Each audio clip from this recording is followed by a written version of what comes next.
credo, tagumpay ng pag-asa.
simbahan ay nagkakawatak-watak. Tinatawag si Arius ng obispo ng Alexandria ng Helletiko. Ang kapayapaan ng imperyo ay nasa panganib dahil sa kanyang mga turo na taliwas.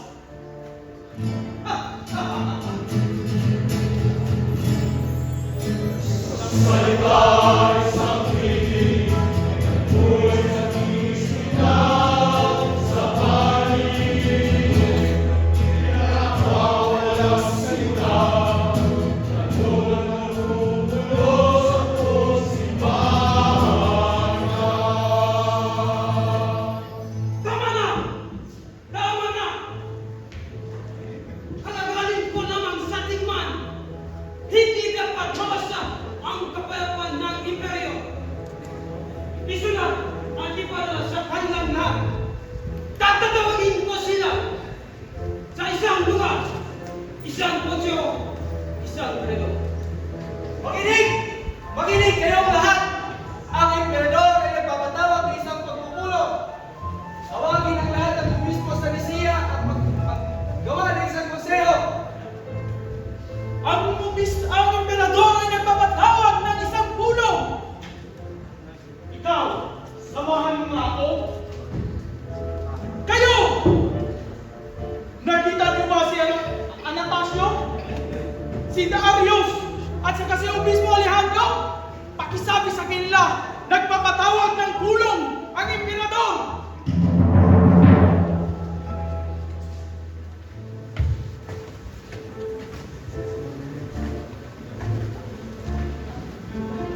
Maraming nalang kumalo sa pagpupulong na ito. Pabutihan sa kumalaman nila ang turo. Maligay ang pagdating. Kumuha kasi ng talagang isang para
magiging tao.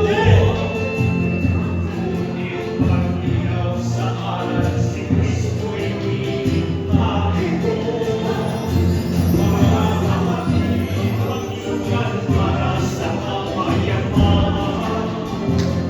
Ang Diyos ay isa, isa,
nagkasala ang saan sinuko. Sa lantaran, kayo ay humalikot hanggang sa Diyos maging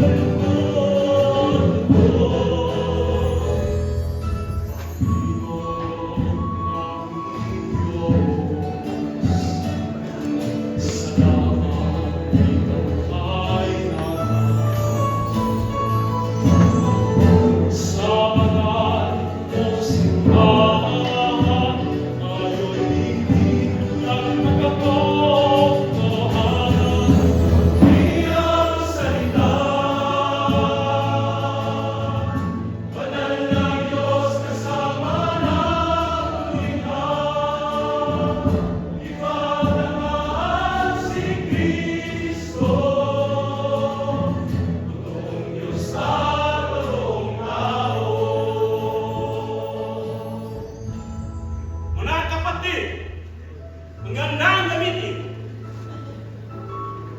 ang salitang bungoy o susi.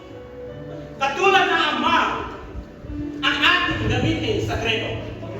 Sandali lamang. Mukhang hindi malinaw ang pagkakaulaman mo. Mas maganda siguro na gamitin natin ang salitang homoousios.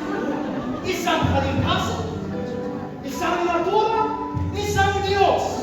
Sapagkat ito ay nagtatanggal ng anumang pag-aalinlangan sa nais nating ipatagin. Sumasang-ayon ako, mahal na obispo, sapagkat ang Ama at ang Anak ay magkaisa. Pero paano ito matutugunan ang kaligtasan ng sangkatauhan? Kaya ang salitang katulad ay hindi sapat. Hindi sapat. Ngunit, ang iisang kalikasan o iisang natura ay parang napakabigat. Ang bungoy o susi, katulad ng kalikasan, ay higit na mas mapatawad. Hindi ba? Hindi sapat ang katulad lamang. Ngunit may puwang ang pahayag ni Arius na ang Ama ay iba pa rin. Totoo yan sa Anak. Kaya sa aking palagay, mas angkop na sabihin na ang Ama at ang Anak ay isa sa natura at sa kalikasan. Hayaan natin na ang museo ang magpasya. Kung tunay na ang Anak ay liwanag mula sa liwanag, iisa lamang sila. Hindi maaaring hatiin ng liwanag at sarili nitong kaliwanagan. Iisa sila magpakailanman. Ako ay nagpapatakbo ng imperyo, hindi ng doktrina. Subalit, ninanais ko ang pagkakaisa. Pakinggan ninyo ang Diyos.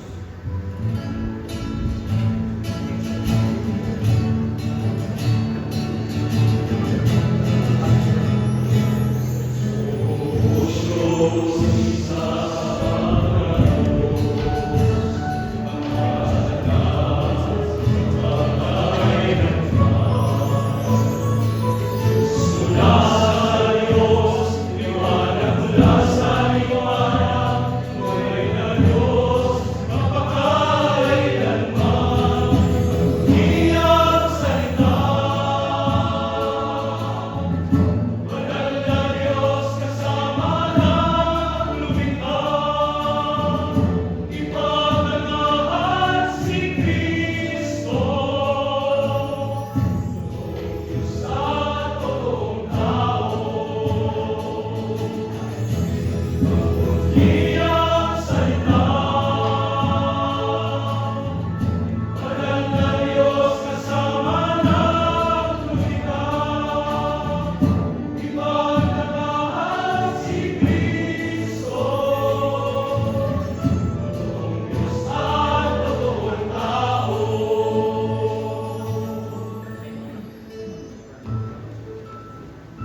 naisulatan namin, Darius, na lahat ng sinasabi mo ay walang katotohanan, kalapastangan at tinito lamang sa Diyos, kapatid. Kayo ang nagkakamali, kapatid. Kayo! Tama. Tama kayo. Kinig ka kasi. Kailanman ay hindi tatanggapin ng simbahan ang nais itong ni Arius. Kaya pinili ko sa inyo, mahal na Emperador, nasunogin lahat ang sinulat ni Arius upang hindi na magdulot na siyang lumagtas sa mga tao. Ako ay sumasang-ayon sa kanya, mahal na Emperador. Naway ang kanyang naisiraysay ay mabura sa mundo ito. At hinihiling din, mahal na Emperador. Nang dahil sa kanyang kalapastanganan, siya ay tatakli ng bayan at ng simbahan. Kaya itakpi ng tao yan!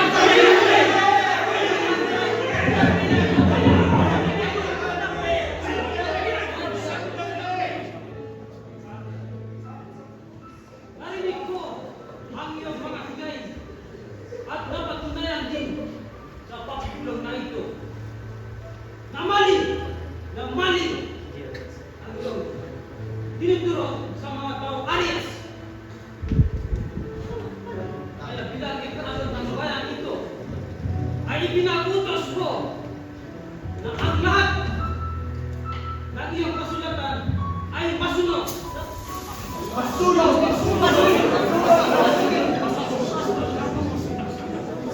At dahil na rin sa iyong kalapastangan laban sa turo ng simbahan tungkol sa Diyos, ikaw at ang iyong mga alagad ay tinatakwil na sa bayan ito. Ngayon ay malinaw na. Ang mga turo ni Arius ay salungat sa pananampalataya. Tama. Kung mananatili ito, masisira ang simbahan. Kaya dapat nating ipahayag na ang iyong turuan ay isang heresiya.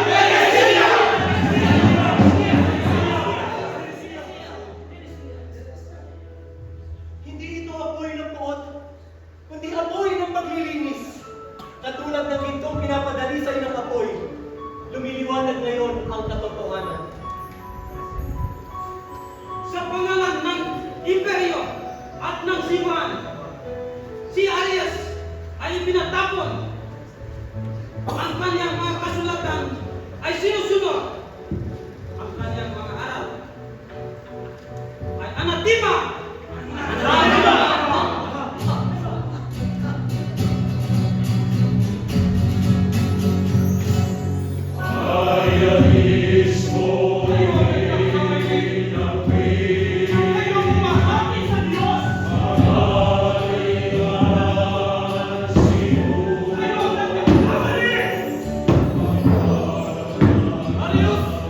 Sa ngalan ng Emperador ng Imperyo, ikaw ay pinapatawag sa bayan ito.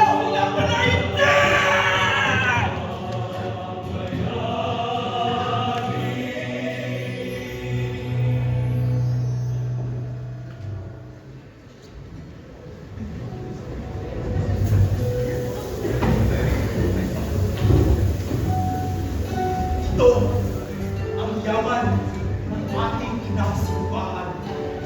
Magkakaiba man ang ating lahi, ang ating wika, at ang ating kultura. Ngunit, pinagbubuklod tayo ng iisang pananampalataya. Ang bawat isa'y mahalaga, pinakikinggan, at natatanong. Kaya ngayon, pinatatawag ko si Atanasio upang ilakhala sa lahat ang ating kredo. Sumasampalataya kami sa iisang Diyos, Ama, makapangyarihan sa lahat, lumalang ng langit at lupa, ang lahat ng nakikita at hindi nakikita.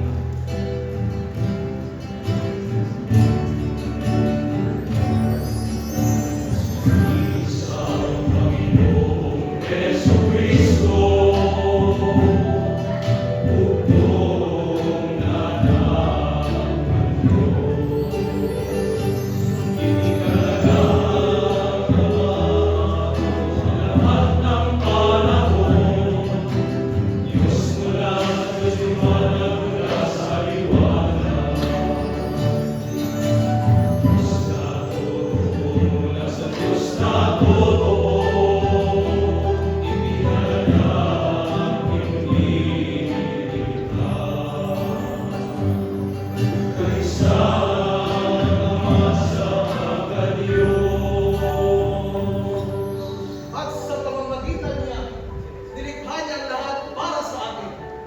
At para sa ating kaligtasan, bumaba siya mula sa langit.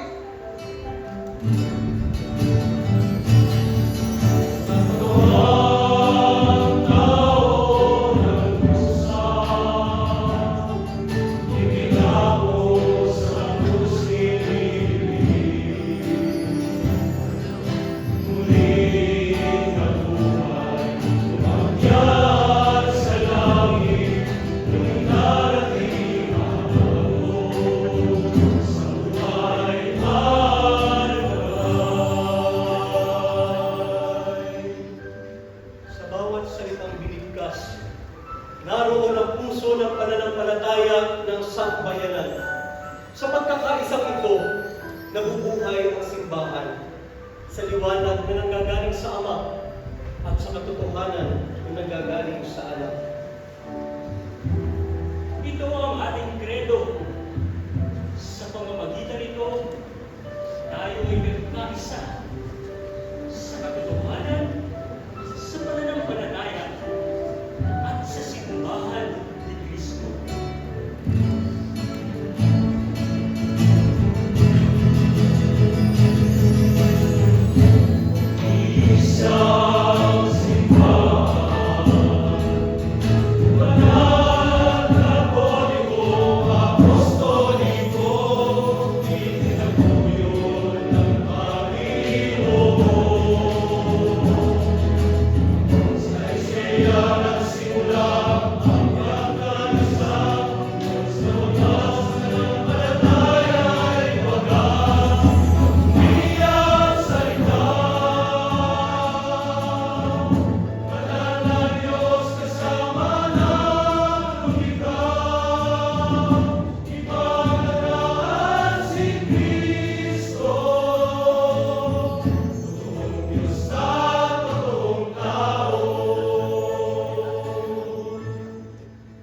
Kanina ko pa pinagmamasdan.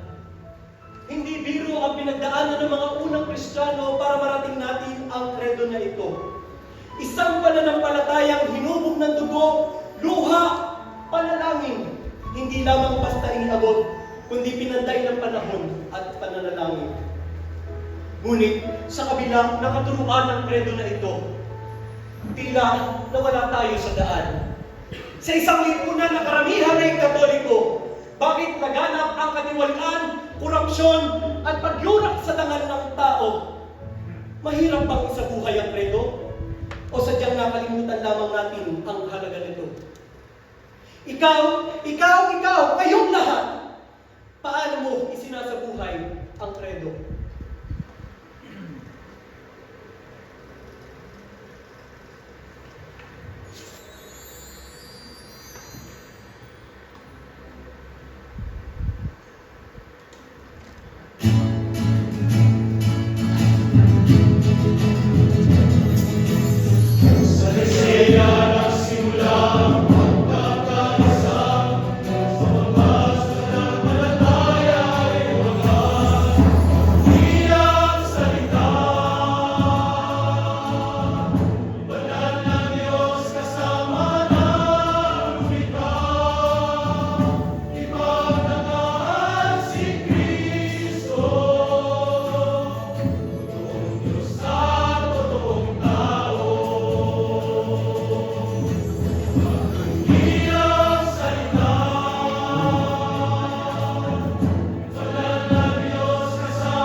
Muli po ay bigyan po natin ng masigabong palakpakan ng bawat isa.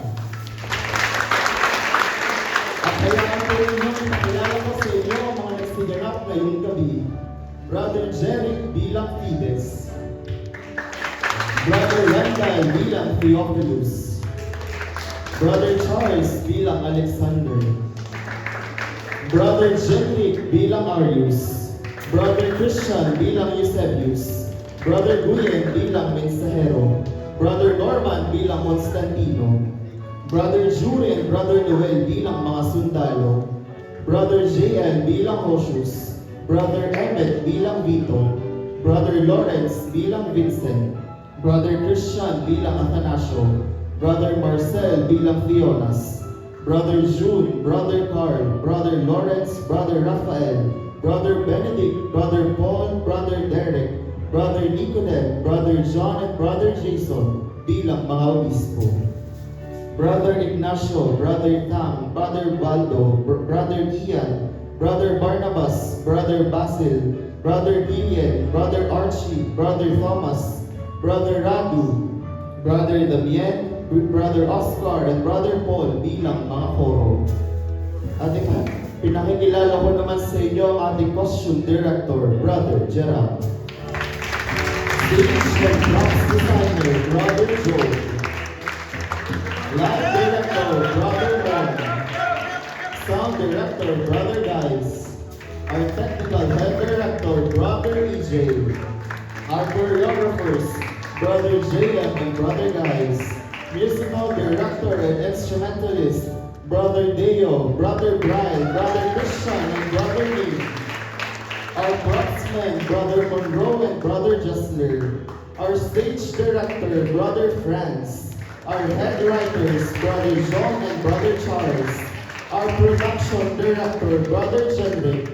Your assistant director, Brother Arnel. And the director, Brother RJ.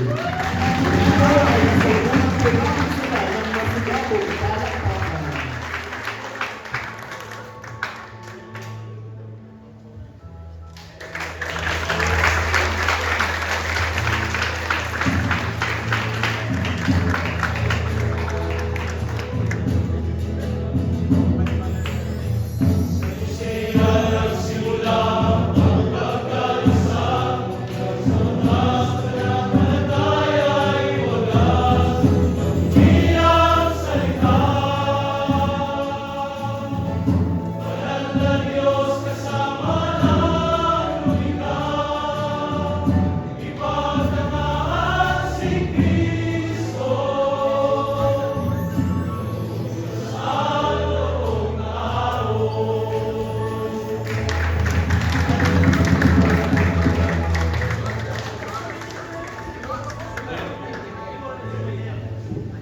Ngayon po ay gusto namin magpasalamat sa inyong lahat na dumalo ngayong gabi. At hindi po magiging posible itong aming simpleng handog sa inyo kung wala po ang bawat isa sa amin. So, salamat po sa Space Class, sa inyong effort at sa inyong extra mind sa ating celebration.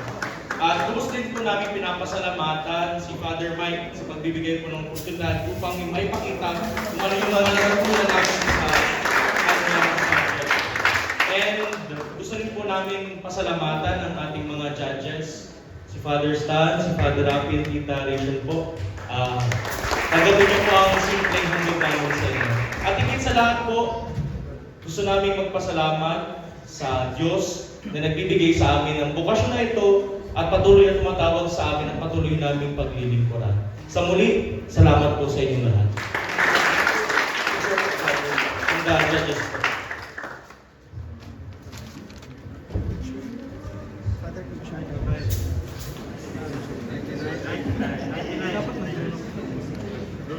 Picture po, Father.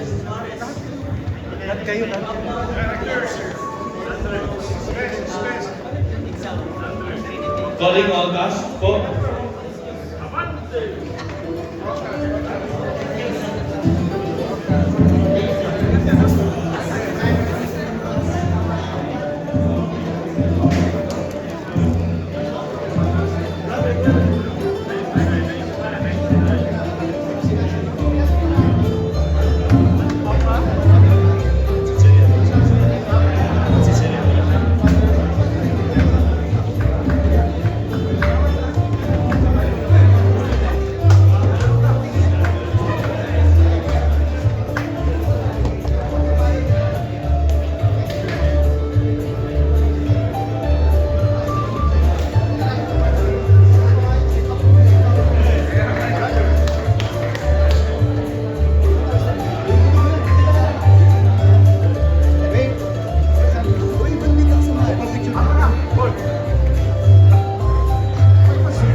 Wagi.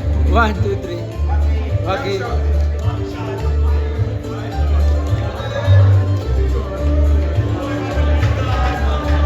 Turo pa.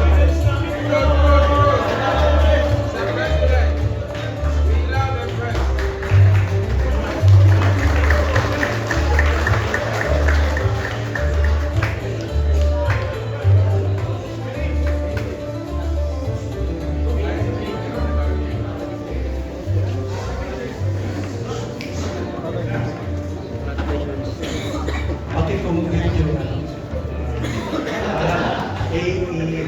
yan lang sa atin yung kanilang grade.